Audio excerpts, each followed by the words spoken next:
ఢిల్లీకి వచ్చి మెడలు వంచుతామని మాట్లాడే నాయకులు ఇక్కడికి రాగానే మౌనంగా ఉండిపోతారని డిప్యూటీ సీఎం పవన్ కళ్యాణ్ అన్నారు.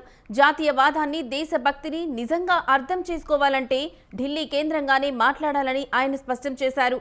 దేశ రక్షణకు, భద్రతకు ఢిల్లీ ప్రధాన కేంద్రమని, భారత రాజ్యాంగం పుట్టిన చోటు కాబట్టే జాతీయ సమగ్రతపై మాట్లాడేందుకు ఈ వేదికను ఎంచుకున్నట్లు పవన్ కళ్యాణ్ పేర్కొన్నారు.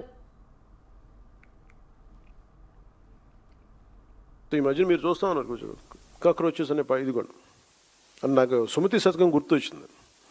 అంటే చాలా చిన్నగా కనిపించే క్రిమికీటకాలు కూడా, చిన్న చీమలు కూడా ఒక బలవంతమైన సర్పాన్ని చంపేస్తాయి అన్నట్టుగా చిన్న చిన్న ఆలోచనలు ఇండివిజువల్ వ్యక్తులు వీళ్ళందరూ కూర్చొని మనకి సరైన దేశం తాలూకు గాఢతని కానీ, తీవ్రతని కానీ, దీని తాలూకు లోతును అర్థం చేసుకోకపోతే చాలా డివిజివ్నెస్ యాటిట్యూడ్తో మాట్లాడి దేశం తాలూకు సమగ్రతని బలి చేసేయడానికి ఎప్పుడు శక్తులు సిద్ధంగా ఉంటాయి.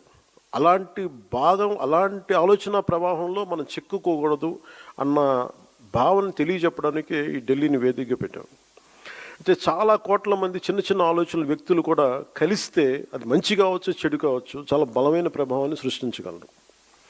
అందుకని ఈ విభజనవాదాన్ని సృష్టిస్తున్నారు. లేదంటే ఇలాంటి పరిస్థితుల్లో మనం దాంట్లో భాగస్వామ్యం కాకూడదు. దాంట్లో మనం ఎంత ఎదురెడ్డి పోరాడాలని చెప్పడానికి దీని తాలూకు ముఖ్య అంశం. సో మిమ్మల్ని అందరినీ ఇక్కడికి ఆహ్వానించడంలో నా ముఖ్య ఉద్దేశం ఒకటి, ఒక బాధ్యత గల రాజకీయ పార్టీగా ఈ ఆశయాన్ని మరింత స్వాతంత్ర్య స్ఫూర్తిని ముందుకు తీసుకెళ్ళటం. 2014లో తెలంగాణ రాష్ట్ర ఏర్పాటుకు జనసేన పార్టీ ఏనాడు అడ్డు చెప్పలేదన్నారు పవన్. కానీ ఆనాడు కాంగ్రెస్ పార్టీ రాష్ట్రాన్ని విభజించిన అనాలోచిత విధానం వల్ల ఇరు ప్రాంతాల ప్రజల్లో తీవ్ర అసంతృప్తి, అశాంతి నెలకొన్నాయన్నారు. ఆనాడు రాష్ట్రాన్ని ముక్కలు చేసిన నాటి నుంచి నేటి వరకు కాంగ్రెస్ ధోరణి ఏమాత్రం మారలేదని మండిపడ్డారు.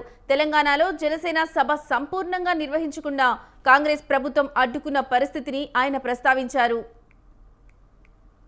చాలామంది ముఖ్యంగా మన తెలుగు రాష్ట్రాలు కావచ్చు, కొంచెం దక్షిణాది రాష్ట్రాలు కావచ్చు, మనం ఎక్కువగా వినేది ఢిల్లీ మెడలు ఉంచుతాం, చొక్కా పట్టుకొని నేలకు దించుతాం, తడాకా చూపిస్తాం అని దక్షిణాది నాయకులు చాలామంది చాలా పెద్ద పెద్ద మాటలు మాట్లాడుతూ ఉంటారు. కానీ నిజంగా వాళ్ళు ఢిల్లీకి రాగానే ఆ మాటలు ఎందుకు గొంతులోంచి రావు, పెగలు ఏంటో భయం అనుకుంటాం. అంటే ఎందుకు రాదు అంటే ఆ మాటలు వ్యక్తుల్ని చూసి వీటన్నిటికంటే కూడా ఢిల్లీ రాజధాని చూసిన ఆ విశిష్టత, ఇక్కడున్న విశిష్టత, ఢిల్లీ అనేది ఒక వ్యక్తుల గురించి కాదు, అది చేసిన త్యాగాల గురించి. 140 కోట్ల మంది ప్రజలను సురక్షితంగా ఉంచడానికి, పరిపాలించడానికి నిరంతరం పోరాడుతున్న ఎన్నో నిబద్ధత కలిగిన సంస్థలు, అది న్యాయ వ్యవస్థలు కావచ్చు, రాజకీయ వ్యవస్థ. చాలాసార్లు మనకు మనం తక్కువగా అంచనా వేసుకుంటామని, కానీ సమాజంలో ప్రతి ఒక్క వ్యక్తి కూడా మార్పు తీసుకురాగలడని పవన్ భరోసా ఇచ్చారు.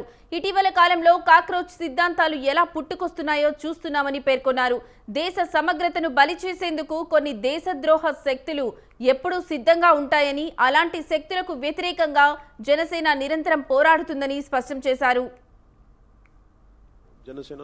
2014లో కాంగ్రెస్ పార్టీ ఆంధ్రప్రదేశ్ రాష్ట్రాన్ని విభజించిన తీరు మీద మనం ఆవేదన వెలిబుచ్చాం తప్ప ఇక్కడ తెలంగాణ రాష్ట్ర విభజనని జనసేన ఏ రోజు కూడా దాన్ని అడ్డు చెప్పలేదు.